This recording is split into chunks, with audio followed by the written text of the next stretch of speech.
you for staying with us. We have parenting, and our guest today is Juliet Vincent-Obi, an educationist, social entrepreneur, and also a child entrepreneur, enthusiast. And we're talking about the importance of financial literacy for kids. That's what we're talking about today, right? Yeah. Wow. So, that's a topic that some parents don't know exactly when to start. When you say financial literacy for kids, at what age is it okay to even start talking to them about finances? Okay, as long as a child can differentiate between more and less. So when a child is 3, even from 2, this child is telling you, Mommy, I want to buy a toy. Mommy, I want to buy this. And you say you don't have money. They tell you, if that child can tell you, Mommy, you have money in your purse. Mommy, there is ATM, go withdraw money. You know that is the right time to start. So as early as 3, you should begin to, inculcate that financial discipline in them. It starts, okay, we're now in the festive period. I think this is an important topic to discuss now. When uncles, aunties come in to give them some money. If your child, once they get a little cash, the next thing they think about is chocolate, is candy, something is wrong. So that child should be able to, once he's giving money. Aren't they children? Yes, they are children. The best thing, if that child is well grounded financially, will come to you and say, Mommy, I have this money, my piggy bank. Okay, so you're talking now, you start with saving. Yes, it starts from there, because if you don't do that, a child will grow with this mindset that money is meant to be spent.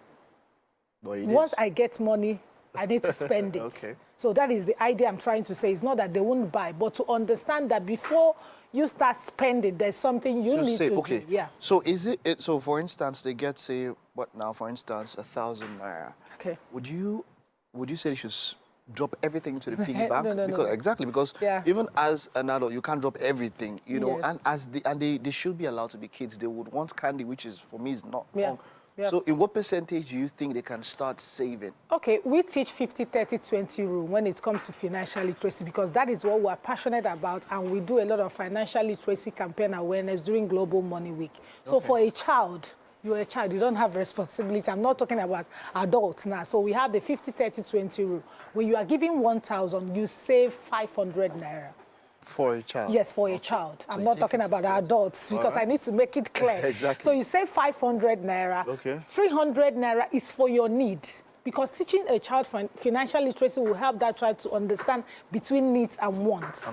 So you are spending 300 naira on your needs and 200 naira on your wants.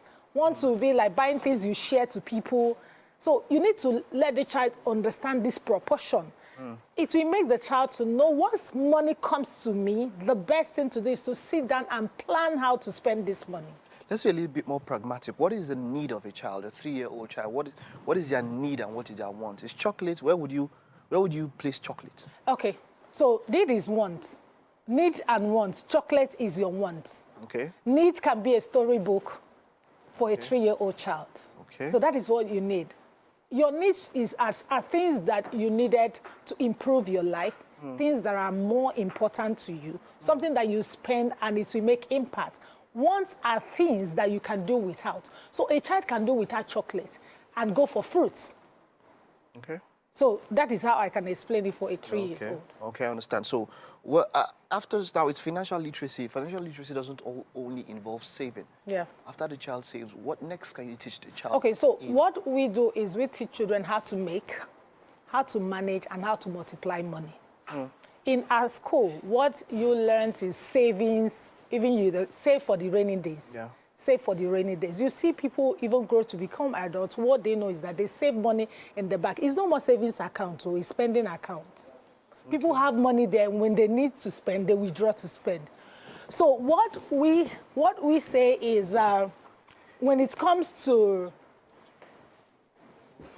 Okay, so when it comes to, you mentioned outside saving, what happens? Yeah. You teach children how to grow their money. So savings is like putting 1, 2, 3, 4, 5 into a place. But growing is planting a seed and it grows and multiplies. So that is where it comes to setting financial goals. So children also need to set financial goals. I'm saving for this purpose. Okay. And the purpose, would you call it now, because of as an adult, you think of investing and all Yeah. that. Can a kid invest? In what ways can they invest? Yes. So when it comes to investment for a child, let's start from parents. It's your duty to let your child know, I just did something last week and children want some cash. And I wanted to pay the money. As parents, send me your child's account number. They're sending me their account. The parents account? Yes. I said, where is the child? He or she doesn't have an account. So that is where it starts. If this child doesn't, after naming ceremony, you eat this child money.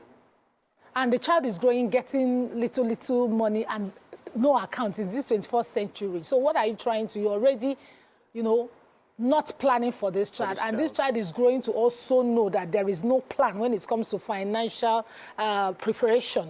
Okay. So for a child, investments can come in form of, I have money, I write. There are some children that are very good in writing. So what do? You write your book. You invest what you have saved in that book and it grows. And you sell that book. Okay. So that is how to grow their money. Good. Let's get to the point of what some people might term as child exploitation. Or labor. We are in the, or child labor. We are in the era of social media influencing. There's this kid who runs a YouTube channel and he reviews toys and he earns tens of millions of dollars. You know? And in that scenario where the child is not yet, is still a minor, much lower and all of that, and it seems like the parents are using this child for their own financial gain, because we've seen it. We've seen that, okay, here let my child go for a modeling shoot and all of that. Where can the parents draw the line? What should they do? How can one ensure that this money actually gets towards the future of this particular kid? So you see, I just set an example. We encountered this over, like I'm just saying this weekend, I've had like 3 parents that I have to educate the importance of having this child's money paid into their account. Okay, so that is the first thing. And the child should be aware. We do a financial literacy class, business class, and after the class, you see these kids walk up to their parents and said, how much are you even charging for this modeling that I'm doing? Okay, now this is on the prerogative of the parents. What if the parents don't do it? Is there any form of agency that can hold parents in such situations liable? Because what if the parent decides not to and says, I want to, and is a greedy person? Is there any... You also experience that when you are growing up. When you get money, your parents collect and say they are keeping it safe. How many did they give back to you? Did they give anyone to you? They didn't. So when we talk about awareness, we are also doing that for children to know that if I'm saving my money, I should track the money I'm saving. Okay. So that is where the accountability starts. Right. So when a parent knows that my child is taking note of this money, your conscience will always tell you this child is taking track. That is accountability. Accountability. And another thing is organization like ours that, who are promoting parents, when you feast it for 18 years. Okay. Some of them are afraid. Like there's a parent I said, I want to pay into the child's account. I said, I can't have access to it. I said, why? He said, because it's restricted account. That is the reason why you should restrict it until when the child is 18. If you are eating it now and the child gets to the time when the child needed this money and there's no money. And there's no money. My sons and my children, all my children, I opened their accounts after naming ceremony. The first picture. I opened it and we start saving little and we restricted it till they are 18. I love that, when but they we get have to 18. We have to end here. I wish we had more time. We'll continue with this. You are here for a month. We'll pick up from here. Okay. Accountability from the parents, of course, and saving accounts. We'll pick up from there. Yeah. Thank you very much. Thank you. Quite enlightening, as it were. Thank you. All right.